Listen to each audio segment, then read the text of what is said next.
Je pense sans cesse à toi.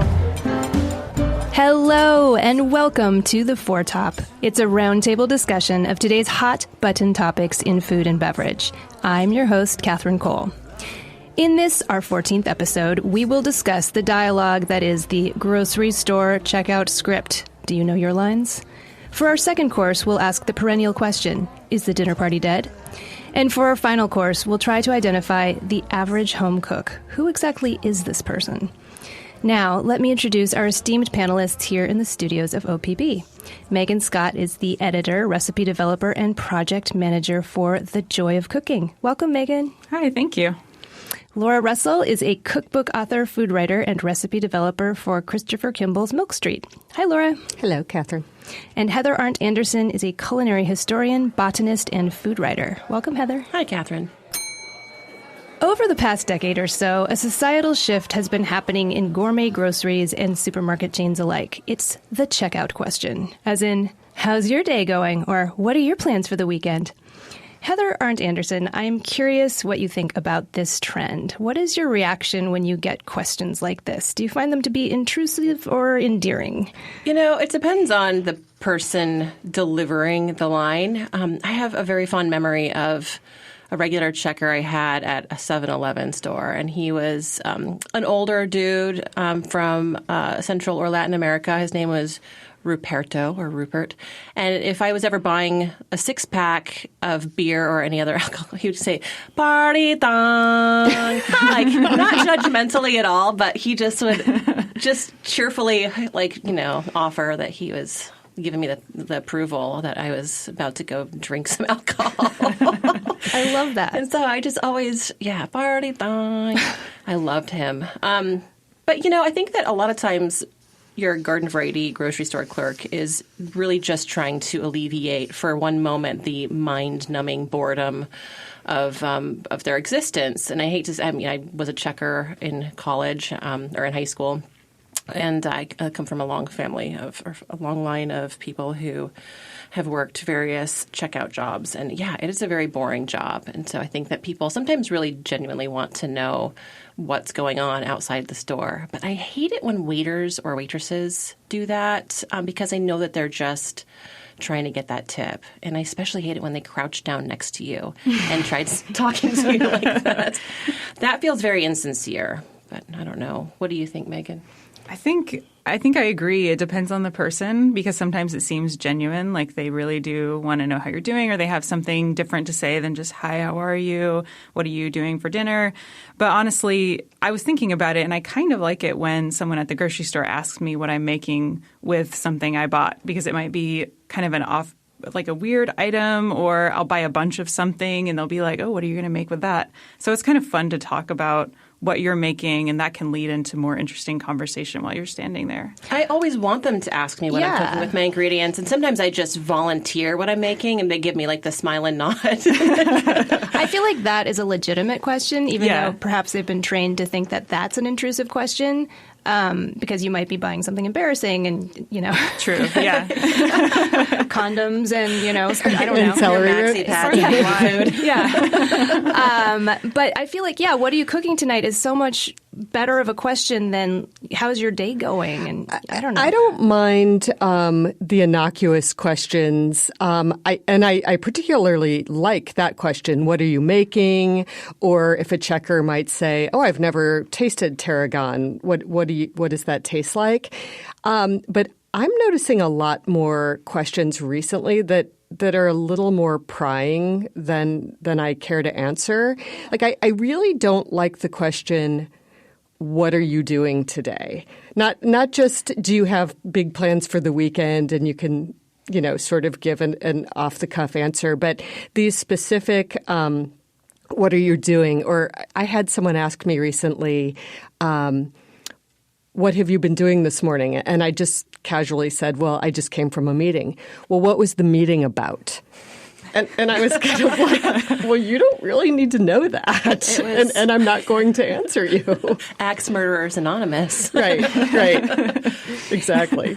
And do you all agree this is something that's been going on maybe for the past decade or so, but I don't remember growing up as a kid. I don't remember that kind of interaction happening. Is this part of the whole new service culture? What do you all think?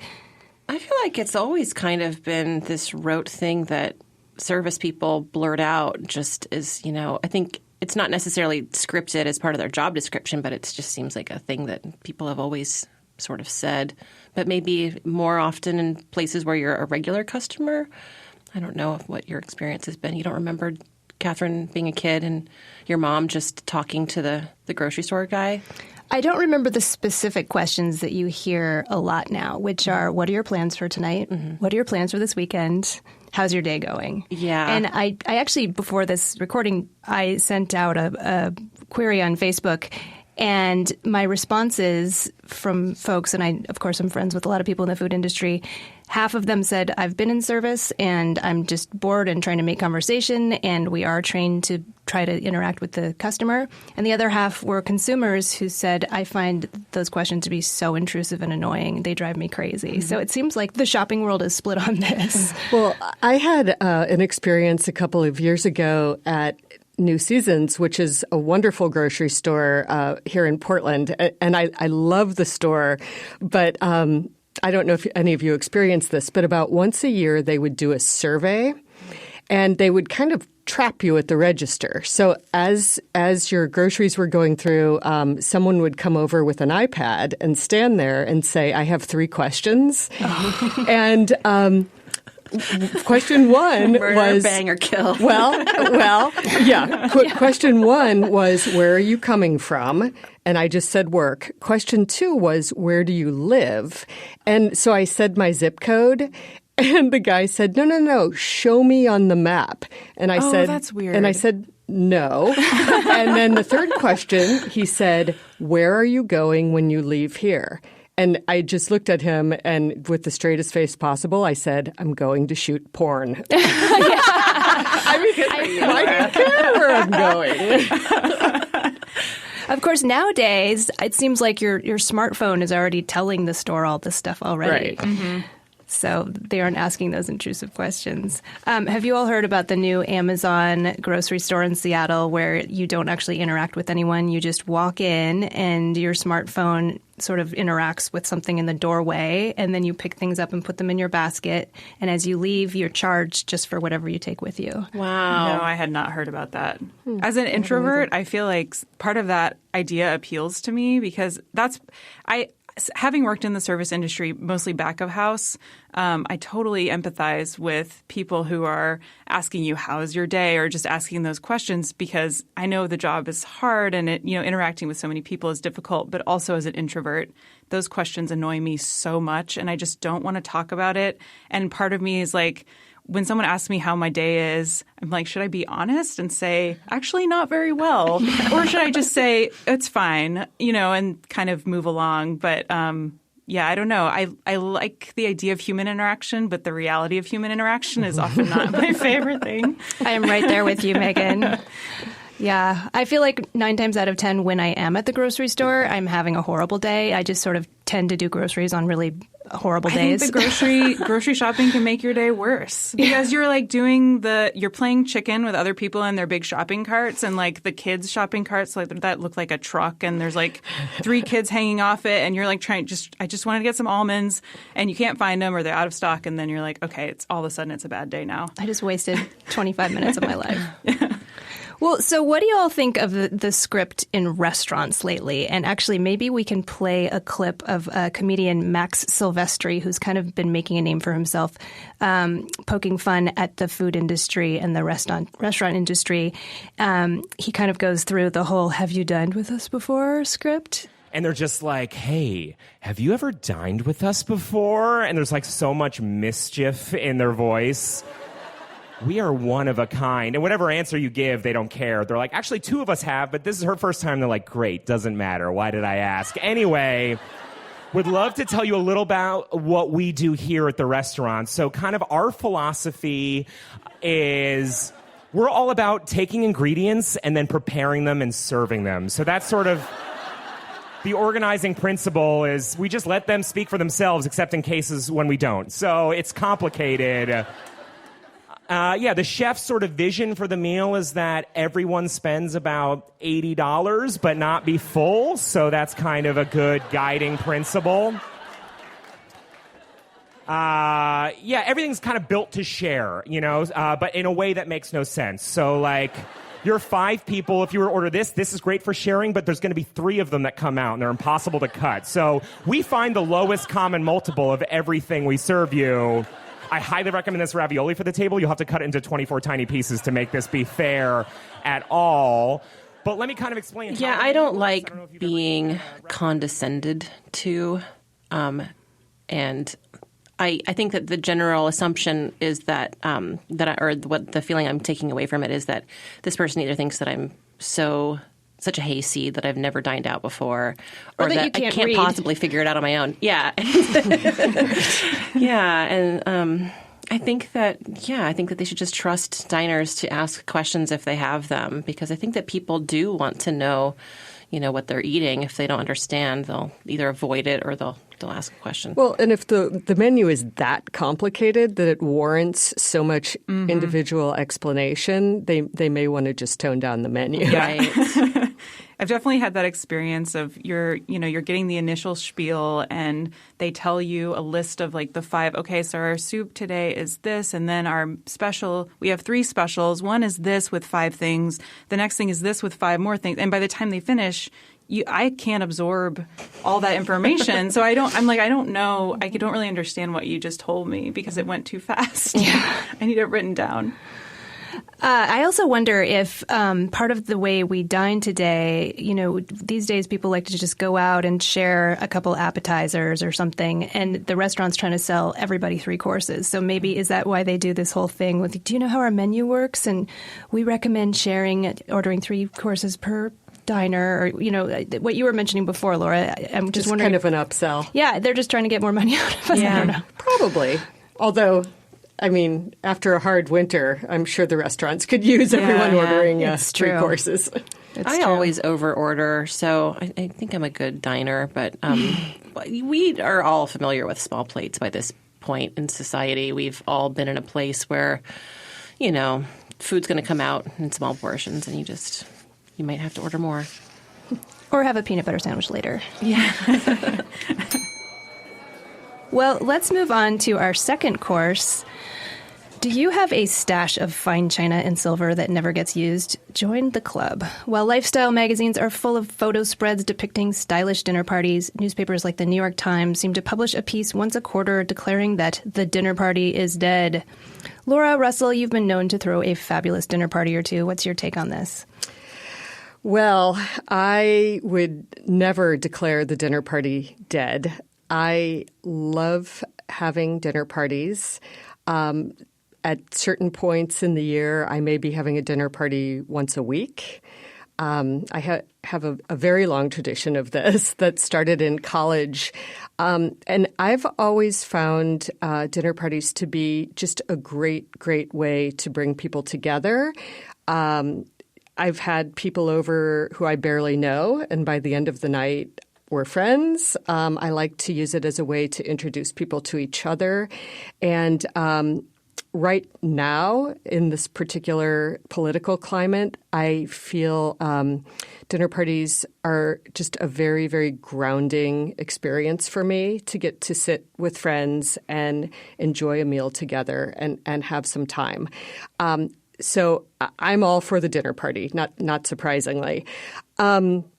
What I think might be dead or dying is the very, very formal, fancy party that makes people worry for 2 weeks before they have this party. You're never going to come to my house and find ironed napkins and 4 courses.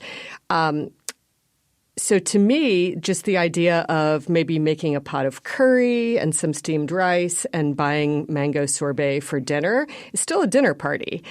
You can have 10 or 15 people over, and it's no big deal. So anyway, I do this all the time. Megan, I would imagine you're a dinner party person as well. Yeah, I agree with what you just said. I think that the dinner party isn't dead, but I think the old definition of what a dinner party is might be on its way out or dead already. And I don't exactly know why that is, other than people don't have as much time maybe as they used to, or feeling like you don't want to stress out about something for a week before you do it. And then also I think a lot of people, millennials especially, don't have the space to host a dinner party. So, like, for example, I've lived in an apartment until a few months ago, and we bought a house, but it doesn't have a dining room. It has like a little room between the kitchen and the living room. So we can have 4 to 6 people, but it gets really cramped really fast, especially if it's not summertime and you can't go outside. So I think that might be a contributing factor. But I think now people just want to cook dinner and have people over. I think that there are so many dietary restrictions that it can be not daunting to the hostess necessarily, but it can be nearly impossible to cover everybody's bases. And even, a family that we invite over quite frequently because their kids are about the same age as my son. And it's a really easy way to socialize with this family. The kids can go play, and the grown-ups can just stay upstairs and have cocktails. We don't have to worry about what the kids are doing. It's great. But they have a very picky child. And so I'm the kind of person who will not prepare a separate meal just for the one kid or person who's going to be a pill about it. And they're nice and they're gracious. They just make their kid try everything. But I just don't cotton to bullshit picky restrictions. And that's why I like to I just do family style meals and invite people that I know are good eaters. My husband used to be of the mindset that if we were having people over for dinner, he wanted me to make everything. And I don't know if he didn't trust anyone else's cooking or he just wanted to make sure I had to work on it for 4 hours or what. But I put a stop to that pretty quickly, and so what I don't think that hosting a dinner party means you have to make everything. And I've tried to use that kind of to work in my favor with a lot of the dietary restrictions. So, for instance, if I know someone, even when I've had Catherine over, I know Catherine and her daughter are vegetarians, and I'll say, I'm making pulled pork and I'm making roasted potatoes and I'm making these side dishes. Can you bring something else that you and your daughter will like to eat in addition to these things? And I'm never really having – I wouldn't say they're potlucks. I generally tell someone fairly a specific category, but I do try to make sure people are kind of covering themselves if they're too picky or if there's a special restriction. And people love an assignment. They love being given something that needs to be brought to the dinner. Too. And of course, I will say as a wine person, people say, "Oh, can I bring some wine?" I say, "No, please don't. I don't want you to choose a wine.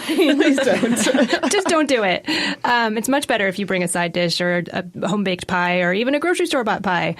But does anyone else have weird pieces of china that are collecting dust? It's like, what? I don't even know what this soup tureen and like weird silver servers that I don't even know what they're for. I didn't register for any china because I couldn't find a pattern that I liked. And then I later found a pattern of vintage. I don't even know if it's fine china. It's a Taylor Smith Taylor, the Cafe series. And so they're printed with Jack in the Pulpit flowers. And they're gorgeous, but I can only find them on like eBay. And you got to buy a plate at a time. And so I only break them out on very special occasions. But I have, 2 boxes of 8 servings of very budget-friendly dishes that it's okay if they get broken. I have a full set of china, and even entertaining almost once a week, I probably use the china every 2 to 3 years. Wow. Once every 2 to 3 years. It has a little cubby in the dining room. Yeah. I've actually been looking at eBay lately, Heather, because I'm sort of tempted to just sell my china. You should. I mean, I guess I use some pieces, but the sort of bizarre once-in-a-lifetime pieces, I'm like, why am I even storing these things? And you'll find someone that has that pattern that will go crazy when you put that on eBay. Replacements. Yeah. Yeah, we don't have any china, but we stand to inherit some of my husband John's grandmother's and great-grandmother's stuff. Ooh. So like old German china and silver. Wow. Like I think there's like a bus tub of silver that we're probably going to inherit. And that's kind of exciting, but also like, where am I going to put it? The Smithsonian. It's so much pressure. Stuff. Yeah. I mean, we might donate it, Smithsonian. honestly, because I don't want the responsibility of like having that stuff. I think the only time I have this silver bowl, and I think the only time I've ever used it was to serve for dessert. I opened up a pack of Haagen-Dazs, chocolate-covered ice cream bars, and I just put them in the bowl. That's really great. I love that. And people are just as happy, they're thrilled. Yeah, maybe more happy. More happy. Right. Well, have you guys checked out any of these websites that sort of encourage a dinner party among strangers? There's one called Feastly, one called One Table, that's for Shabbat, one called Eat With. They're kind of like Airbnb, only they connect people for dinner parties in random people's houses. Has anyone? No, but I love the idea. Is it just for social gatherings, or does the hostess earn some money out of it? I feel like the ones I was looking at, that there was a charge, presumably to cover the cost of the meal. I don't know if there was profit involved. That's what I was wondering. It would certainly be an interesting idea if you were moving to a new city and you didn't know people yet. There seemed to be a lot of different categories, like you said. Yeah. The ones I looked at, I feel like it was about $75 per person. So that would say to me that the host would also be sort of compensated for giving up their kitchen and their time, at least somewhat, depending on what they're serving. Hopefully knows how to cook for that amount of money. Yeah. You would expect the host to be a good cook. Yeah. Right. And you expect some wine, too. Yeah. Do you guys bring a hostess or host gift when you visit someone's house for dinner? Always. Yeah. I mean, I always just grab a bottle of wine. I always bring wine as well. I always bring something. I love to get special salt from the meadow here, or sometimes maybe like fresh herbs.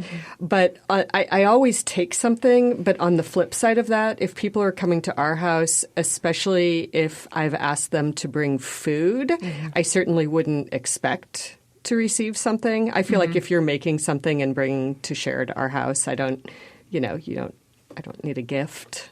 If somebody shows up completely empty-handed, do you find it offensive or bad manners? Only if they don't offer to help at some point. Okay. I think we've all had that guest who comes in and just sort of lounges on the sofa and expects drinks to be brought to them. And then afterward, everyone's sitting around the dinner table, everything's kind of getting cleared, and they just don't even lift a finger to even pick up their own plate. Yeah. If they didn't bring anything, then they're on the blacklist. That's boorish. Yeah. Speaking of introversion, washing someone's dishes at a party is the easiest way to duck out of a socially awkward situation. And they're so happy. I totally do that too, Megan. I might just start inviting a bunch of introverts over for dinners and hoping somebody will clean up my kitchen. But wait, Megan, you have to wash dishes all the time anyway It's because true. you're testing recipes, and then you go to people's houses on the weekend and still wash their dishes. It's very meditative, though. I feel like sometimes it gets old if you've been testing recipes all day and you've been emptying out your sink like after every recipe. But if it's just after dinner, I feel like it's more you're digesting and you're like thinking to yourself. And I don't know. I don't mind doing dishes, which is good because I do a lot of dishes. Speaking of finishing up dinner, I wonder if we should take a break and eat some candy. What do you all think? I think Yes, so. absolutely. I agree.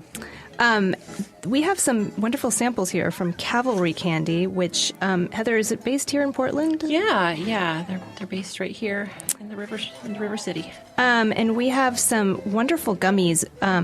These are white wine gummies, rosé of Pinot Noir gummies, and then we also have some caramels. I think I'm going to skip the caramels because I won't be able to talk.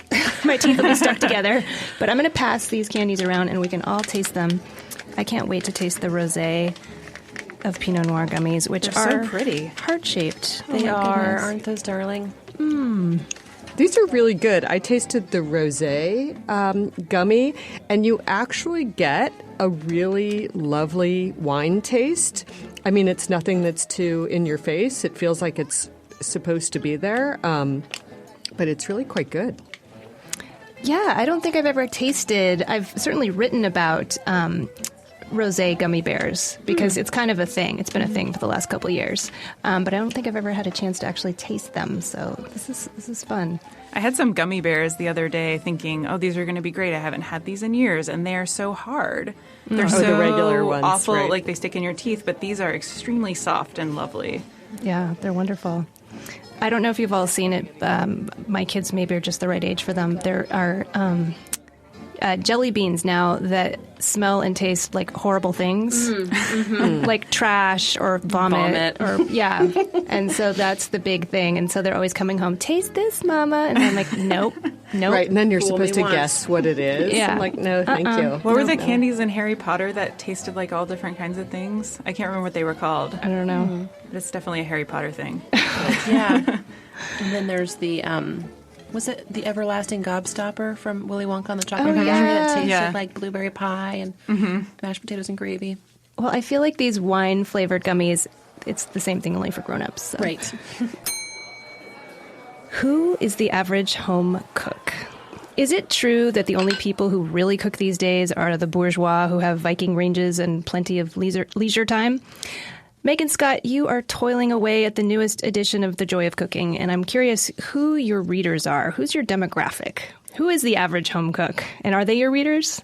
Well, this is a really interesting question. I think it's a really difficult one to answer in spite of the fact that almost all food media is geared towards this person, this average home cook. Almost all cookbooks are geared towards the average home cook or home cooks in general. And I had to think about it for a long time, and I don't think there is – I think there's such a wide range of home cooks and their skill level. And so when we're writing a recipe, we try to keep certain things in mind like ingredient availability, how many bowls are getting dirty when they prepare this dish. If it's like 5 bowls, that's just too many things for them to clean because no one wants to stand in – unlike me, no one wants to stand in front of the sink and do dishes for half an hour after they've already cooked dinner. So we try to keep things like that in mind. But mostly for me, when I think of the average home cook, I kind of think about my mother and my grandmother who both – well, my grandmother more so maybe than my mother, but – you know, there was a time when you had to cook as a woman. Like it was your part of your job was cooking. You didn't really have a choice. And so when processed foods or convenience foods started to come along, a lot of home cooks adopted those because it just meant that they didn't have to spend so much time in the kitchen. And so my grandmother, for instance, I'm from North Carolina, so biscuits are a big deal. And when frozen biscuit pucks came out, I remember when my grandmother stopped making biscuits and started buying them frozen, which in hindsight, it seems so terrible because homemade biscuits are amazing. But I also am sympathetic to her because I know that maybe cooking isn't something that she enjoys doing all the time. And she had to do it for so long that I can't begrudge her buying frozen biscuits so she can spend less time in the kitchen. So I think now people who are cooking are more likely to enjoy cooking because if you don't enjoy cooking, there are all kinds of ways that you can avoid doing it or you can shorten the process to a very small amount of time. I think the average home cook also really does change over time. I've been developing recipes for a very wide range of publications for almost 20 years, and I sort of constantly reassess who I think that person is. And one way I do that is I try to teach cooking classes as often as I can. And I also try to teach them in different parts of the country because you really, really get a sense for what people are actually doing and what they want to be doing and don't want to be doing when you're teaching a class. And you get a reaction. You know, you get people saying, Well, I don't like to cut onions, or I don't want a recipe where I have to cut onion and garlic and ginger. I would only do one of those things. And so you really get a strong idea when you're out there getting the feedback. My cheeks are burning or my ears are burning because what you are both saying actually kind of describes me. I totally buy the garlic that comes in little ice cube squares. Oh, wow. I buy the ginger that's in the squeeze tube. I buy all that stuff because if it saves me one step, that's for me, I'm not a fast chopper. If it saves me 15 minutes that I can spend with my kids or whatever on homework, I'll totally take those shortcuts. I think that's pretty common. And I think it's important when, at least I want to keep it in mind when I'm writing recipes, is not to approach those kinds of things in a pejorative way, like, oh, you should never buy. I mean, while I might not buy that product, I think if it means you're going to cook, buy it. Like, if it helps you cook dinner and not be annoyed, you should just do it. And I don't like recipes that talk down to people for using things like that or, taking shortcuts. Yeah, I think a recipe I just tested for you, Megan, I was just talking to you about the fresh spinach conundrum, and in my notes I said if I were to do this again, I would just buy the block of frozen pre-chopped spinach. And What recipe was that again? It was the gnocchi. There was a name for the gnocchi that I've forgotten. But Malfatti? Yeah. There was a lot of steps there. We're actually adding a head note for frozen spinach for that one because I had that feedback from someone else and I was like, okay, we can do frozen. That's fine. Heather, as a food historian, I want to hear what you have to think about this. I'm curious about whether or not. Well, I have an inkling that it does have a relationship between when food television began and who the average home cook became as a result of being able to watch a professional in the kitchen from the comfort of their home. But when convenience foods first entered the market around, I think it was the First World War, is when we see a lot of them because women were often working to help the war effort. There was sort of this guilt trip happening about women not doing all of the steps themselves. And so they made a lot of these products like the frozen biscuit puck as a way for women to still bake something. They're putting the dough in the oven. They're not buying the ready-made biscuit. They're buying the instant coffee, but it still has to be made in a coffee pot. So it kind of allowed housewives to save face while still basically taking very major shortcuts. I was reading about something similar, and it may be from the same I'm trying to remember the name of the book. I think it was Something from the Oven. But it's about the transition towards using more processed foods. And they were talking about boxed cake mixes and how originally all you had to do was add water and bake it and it would be totally fine. But they found that housewives felt guilty because they weren't cooking. It didn't feel like cooking, so they didn't feel proud of what they had made. So they remodified the recipes to call for eggs and oil so that you had to actually measure things and do more cooking. I will admit that, I'm an avid home cook, and I've been cooking at home since I was a very small child with my mother's copy of The Joy of Cooking, and I always loved it. But I still will occasionally buy the Trader Joe's vanilla box yellow cake mix. I just put orange zest in it, and it tastes like something different, and I can totally pass it off as a homemade cake. Well, I think today people might think of the average home cook as doing more from scratch cooking, but I'm not sure that's actually the case. I think people are still using, or at least using processed foods as a starting point a large percentage of the time. I use raw ingredients, but I use tools to take my shortcuts because I have a pretty well-stocked arsenal of kitchen tools. And so if I don't want to chop a bunch of whatever, I just throw it in my Cuisinart or I throw it through the cheese grater attachment. I use my KitchenAid to mix my dough. I'll do a couple of kneadings just to put my human hands on it. But I let my tools do the work for me, and I can still use just raw ingredients and feel like I'm saving money and saving on packaging, which is my main reason for not buying a lot of the convenience products. Yeah, that's another interesting aspect of, you see these studies that say, well, we're spending less time in the kitchen than ever. And usually that's attributed to people just not cooking at all. But I think part of it must be that it is easier to cook now than it was 50 years ago. I mean, we Absolutely. have so many tools, and it's so much easier to get the ingredients that you need. And we have big refrigerators. And I mean, there's just so many aspects of cooking that are easier now. My oven is hooked up to the Wi-Fi's that's on the internet. So I can set my oven from remotely from my iPhone, and it's great. And speaking of tech, if you're confused about a step in a recipe these days, all you have to do is Google it. Mm-hmm. How do I clarify butter? Oh, okay. Well, and I have people all the time contact me about recipes I've written, either through Facebook or through my website. They'll send me an email, and I actually love that. I mean, I'll answer them as quickly as possible, but I also, again, I like that feedback about my own recipe writing. Was there something about this that was unclear and brought up that question in the first place? So I think it's easy these days where you could find the author and have direct contact if you have questions.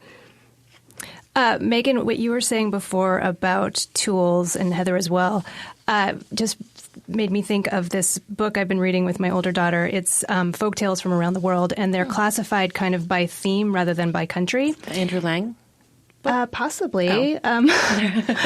I can't remember who the editor is, but quite a few of the folktales we just got through had some sort of theme where it was like a trickster story, and it had to do with pretending that these people had modern devices, basically. So these were, hundreds of years ago, and they would do things like move a pot of boiling beans off the fire and then pour water over the fire, and someone would come in and they would say, oh, we have a magic table. It makes the beans boil by themselves, and we'll sell it to you for $500 or something like that. And it made me realize how in the past people they really, really wanted to get out of the kitchen, but they were just sort of chained there. It just took forever to cook anything, and it was this huge labor-intensive process. And so why aren't we all cooking? It's so easy now, like you said. Well, I think you don't know anything different than what you've experienced in your lifetime. So, it may seem easy from a historical perspective, but people don't think about it that way. And I think it is true that now people who don't like cooking or who hate cooking just choose not to cook and take use other means of getting dinner on the table or eat out more. But I also think that people who cooking is just like anything else, like playing the piano or riding a bike. Like you're not going to know how to do it automatically. But because we have to eat 3 times a day, people think, oh, I'm either a good cook or I can't cook at all. So then they don't cook, and then they have no practice, and then they burn toast, and they're like, oh, see, I'm a terrible cook. Mm-hmm. It's just because they haven't practiced. Mm-hmm. But Laura, what you were saying about your readers contacting you, I really liked that, because I do think that a lot of cookbooks, especially those written by sort of celebrity chef types, sort of assume that everyone knows what a mirepoix is or how to make a bechamel. It might have the steps, but it sort of assumes that you've been through that process a few times. And most people haven't had that kind of instruction, and they might have to reach out and say, what's going on here? Right. Well, okay, luckily, though. I'm certainly not a celebrity chef, so luckily they can reach out to me and I'll answer. But if you haven't done it before, this is exactly how to learn, to go to recipes, to go to the internet. It's easy to find out those things now, even if it's not in the recipe you're using. Yeah. I think it would be great if more cookbooks could be written to a greater variety of skill levels instead of always assuming that the reader is a complete layperson. Because I, like I said, I've been cooking for like 30 years, is my top hobby. And I don't need to have these basics explained every time I crack open a cookbook. I want to just get on to the more advanced stuff. And it'd be great if there was some kind of like grading system or like a way to know if a book is going to be for me. And I really like the Bouchon Bakery cookbook because I think it is sort of geared toward professional bakers. And I feel like I can kind of just start cruising along instead of having to wade through the intro stuff. I like that idea, though, Heather, because there's so many cookbook awards, cookbook competitions, that kind of thing. They should just give out awards on tiers, simple cookbooks, more complicated, and high-level expert. Mm-hmm. Like when you go skiing, triple black diamond. Yeah. A recipe rating system. That would be interesting. Megan, how would you classify your recipes? I mean, if in terms of skiing, are they like easy green circle, intermediate blue square? Do you try to mix it up and put some advanced ones in there? We have a whole range of recipes in the book, and that's one of the reasons I really love working for The Joy of Cooking, is because if I want to add a recipe for something as simple as kale chips, I can. But I can also, like the other day we were reading over the dessert chapter, and there's a few recipes for charlotte. And charlotte is it's an involved dessert. It involves, you have gelatin and whipping egg whites and whipping cream, and you're folding things and, unmolding something. So it's pretty complicated. And so we have those things as well, which is kind of fun because we can experiment with super easy things for people who are just learning the basics, and then more complicated things for cooks who have grown up a little. I love that you just said that because I chose to test kale chips. But that's great, though, all in one book, because it's almost like a curriculum. So Right. You can start with the basics, and you can, as you feel more comfortable, you can work your way up. Mm-hmm. Yeah, I love that. Well, I would like to raise my water bottle in a toast to the average home cook, whoever he or she is, because they're awesome. And anyone who's cooking at home instead of warming something up in the microwave deserves a pat on the back. Here, here. Well, why don't we move on to our dessert course, something that we have been enjoying this week that we want to share with our listeners. I'll just get us started. I finally read the 1983 novel by Nora Ephron, Heartburn. And I hadn't realized this, but if anyone has been curious about that book, the main character is actually a cookbook author and public television cooking show host. So it sort of added this whole other level that I wasn't expecting to get. As many of you know, it's basically semi-autobiographical, and it's based after Nora Ephron's divorce process from her ex-husband, Carl Bernstein, who was the famous Washington Post and Vanity Fair reporter. Anyway, it's just fun to see the kinds of things that she talks about, these recipes, but they're so 1983, they're so dated. It's like key lime pie is one of the recipes, and then she ends up throwing it in the husband's face. It's wonderfully dated. And then she goes on and on about her vinaigrette, which to me, I feel like a vinaigrette is pretty basic. It's totally 80s. But she has like the perfect vinaigrette, and so part of her marriage breakup is that I can't believe I gave him my vinaigrette recipe. Because those are super complicated. I know. I'm thinking, like, how are you a pro and all you care about is your vinaigrette? But anyway, my only beef with it is very dated. She kind of cracks jokes about other people's ethnicities in a very early 1980s way, even though she's kind of poking fun at her own ethnicity as well, at her Jewishness. It's kind of, it reads very off now, but it is fun to go back and revisit those recipes. So I recommend it. Laura, what do you have for us today? Well, speaking of dinner parties, my most recent dinner I hosted this past weekend, I was cooking recipes from Fuchsia Dunlop's Land of Fish and Rice, which is her newest cookbook. But as my dessert, I just want to mention Fuchsia Dunlop, who is one of my very favorite food writers. She is British, and she specializes in Chinese cuisine. Her first, I don't know if it's her first book, but one of her early books was a memoir called Shark's Fin and Sichuan Pepper. And it was about her time, part of it was about her time in Chengdu as the first Westerner studying at the Institute of Higher Cuisine in Chengdu. And it's just such a beautiful story. It makes you so, so hungry. And at this point, I have all of her cookbooks, and I cook from them all the time. So check out her work. And she has the best name ever. I love it. She does. Megan, how about you? Well, I second Laura's recommendation. Fuchsia Dunlop is incredible. But for my dessert, I wanted to talk about the concept of the infinity bottle.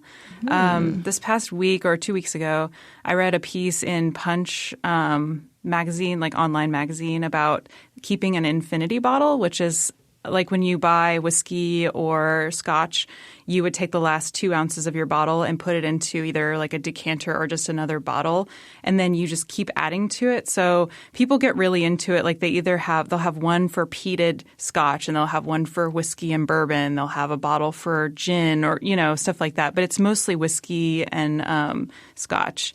And so I've gotten really interested in that concept, and I'm thinking about starting one, but I haven't yet. What is the point of such a thing? What does it accomplish? It's kind of like, it doesn't really accomplish anything. It's just kind of a time capsule of what you've been drinking. Oh, so you're making your own blended whiskey? Kind of. And I think the results are pretty, they vary widely. Like it could be delicious or it could be terrible. But I think people are keeping record of what they put in, and then they'll note when they drank some, and some people are doing it in really small format, like just a flask. And so they'll take their flask and share it with friends, and then they'll keep adding and drinking and keeping notes about what they put in. And so it's just an interesting concept.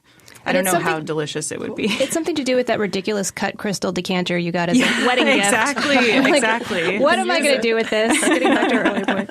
I love that idea. Oh, that's funny. Heather, how about you? This weekend, it was a long weekend, and I was home with my kid alone. My husband's traveling for work. And it's the time of year when I like to make marmalade, and I made a wonderful four citrus marmalade to bring as host gifts if I visit someone's house for dinner.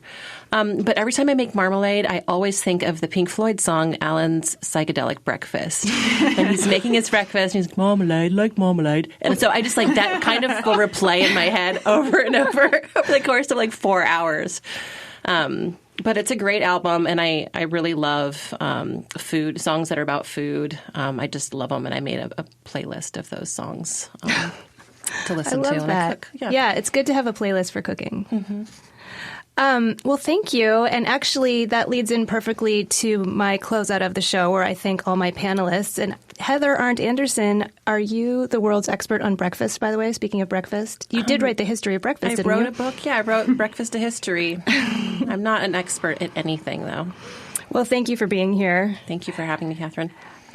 Megan Scott, I owe you an apology because I thought I was a better cook than I think I am when I offered to test recipes for The Joy of Cooking. However, it has been a joy, and I can't wait to see it when it comes out. You're perfect just the way you are.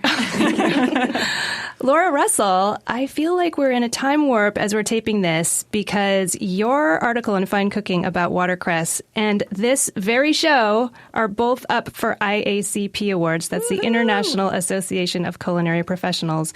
But we don't know if we've won yet. And I think when this episode comes out, we will know. We will know. So here's some positive thoughts. Yeah. Fingers crossed. Knock on wood. Anyway, thanks all for being here. Hey, folks, we want you to savor the conversation with us. Please subscribe to The Four Tops on iTunes, NPR One, or however you get your podcasts. And please leave us a rating while you're there. At facebook.com/thefourtop, you can suggest topics for us to discuss. And, of course, please like our page. And tweet us at #4top, all one word. Today's IACP Award-nominated show was recorded in the high-fiber, protein-packed city of Portland, Oregon, in the studios of OPB. You can read all about the show on the OPB website. Our producer is Alex Ward. Special thanks to OPB's sound supervisor, Stephen Cray. And our theme music was performed by the incomparable wine importer, Kermit Lynch. I hope you can join us for our next episode, and please tell your friends about The Four Top. Bye-bye. Nuit blanche, nuit blanche, nuit blanche. Le pourboire, s'il vous plaît.